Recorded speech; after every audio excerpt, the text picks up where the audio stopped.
Ladies and gentlemen, this YouTube channel vlog show is of authenticity, inspiration, and realness. It is also about personality, good times, and fun. This is Eric Lima Shenanigans of 1977.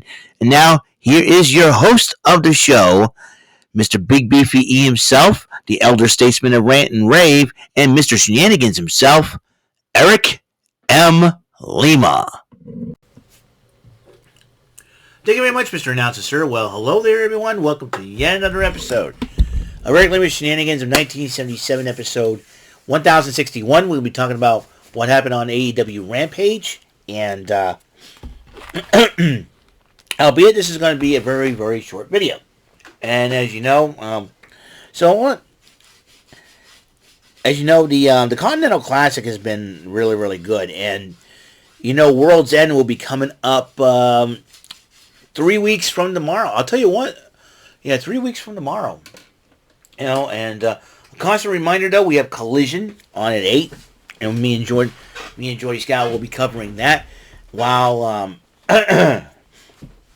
Brandon Martin will be covering NXT Deadline. Will be joining Brandon at 10 o'clock after Collision is over. We'll be we're doing a lot of reporting on wrestling, and as we've been focused on that, focused content on here on YouTube.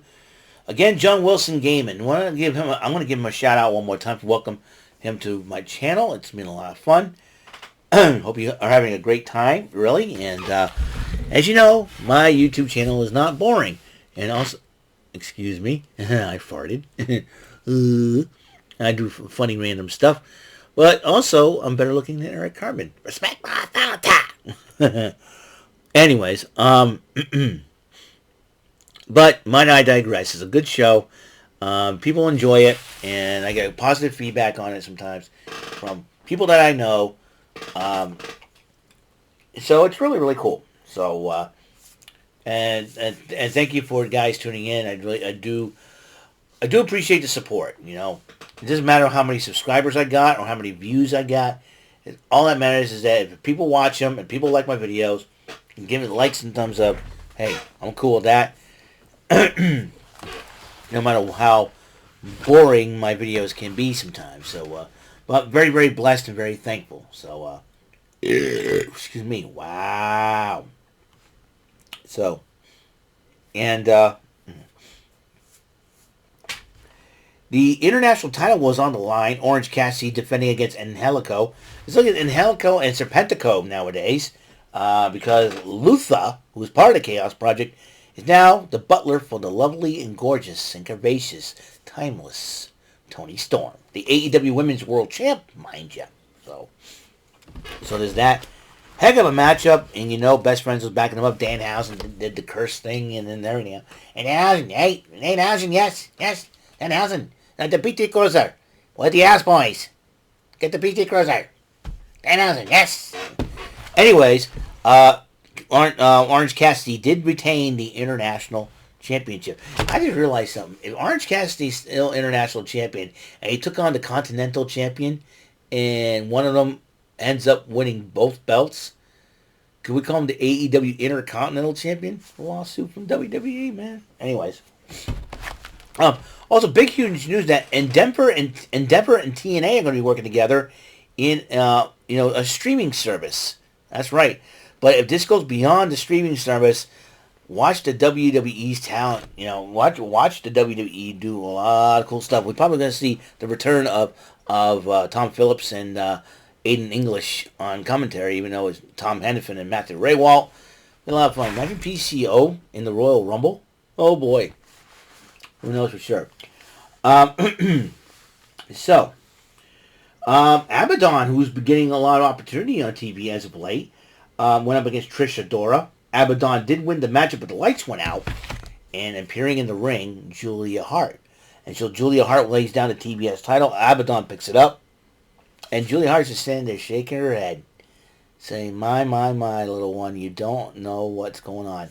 But then the lights went out as Abaddon was about to rip into Julia Hart, but then Julia Hart and the TBS title were gone, and Abaddon seems to be very, very upset, you know. So, So it is. And I told him it was. It was a battle of two spooky ladies, and even though Jordy Scout uh, doesn't consider Julia Hart spooky, but she can be spooky psychologically. She can be psychologically spooky, and because she can get inside someone's head. So I gotta tell you, it's gonna be a heck of a deal, really. And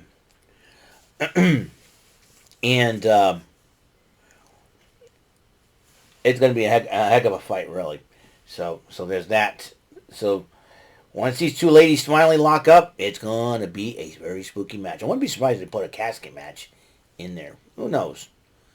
Who knows? I can see Sue Young sign with AEW and go and team up with Abaddon. Who knows? Um, Christopher Daniels and Matt Sydal, they seem to be quite the team as of late. They took on the team of the of Powerhouse Hobbs and Konosuke Takeshita of the Don Callis family. Kyle Fletcher and Don Callis would look on, and Don Callis was joining on commentary, and Powerhouse Hobbs and Konosuke Takeshita had a grueling victory over that twosome of Christopher Daniels and Matt Sydal. So there you go. They did a little part of Mercedes Martinez cutting a promo on Will and Nightingale. They'll face each other tomorrow night on Collision, so we still got that going. And Renee Paquette did an interview with Top Flight and Action Andretti, and it looks like their next focus could be on the trios titles currently held by the Acclaim and Billy Gunn. So you got that. And then the main event, the Continental Classic for the Blue, and it will be Bryan Danielson and Daniel Garcia. Dancing Danielson. I can't do this. I look so stupid doing this. So how's he doing this? It's like, oh my goodness. People are gonna look at that and say, we're gonna GIF that. Go right ahead. I don't care. I at least I admitted I look stupid doing that dance. I don't know how Daniel Garcia does it. It's like, watch me, girls. What the heck is that, Daniel? How's he doing it? let me do that. Watch me, girls. Let me do this. Imagine me going to a wedding reception and go, hey, I can do the Daniel Garcia dance. People are like, what in the world's wrong with you, boy? Anyways, Matt Menard did join on commentary. I'm sure Matt Menard's going, no, not the dance. Don't do the dance. And the former members of the Jericho Appreciation Society have been falling apart ever since that whole controversy with Jericho joined the Callis family, Don Callis family, or not. And I think, and Jericho want that family to spread their wings. As you know, people want to know. Bryan Danielson did win the matchup. He ended up getting 3 points.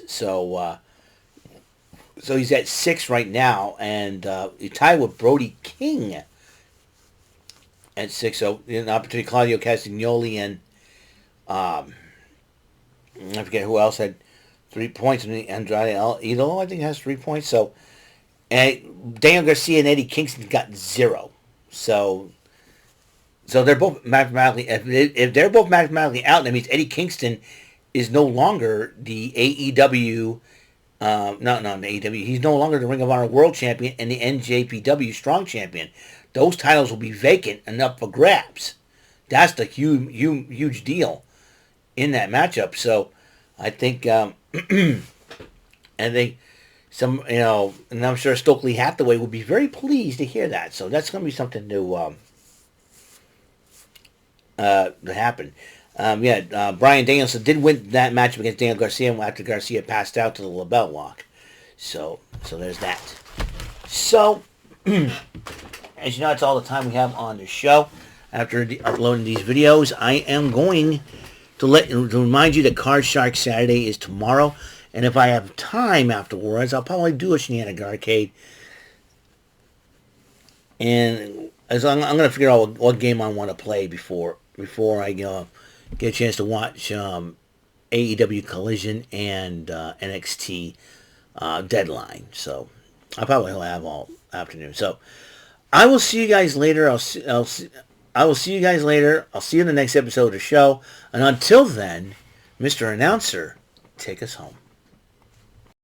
This concludes today's episode. This is Mr. Lima speaking for Eric Lima Shenanigans of 1977. A Big Beefy E, do it for Bob Saget Productions, and in association with A Raven Bova Telepictures and Distribution. See you next time on another episode of the show. Goodbye for now.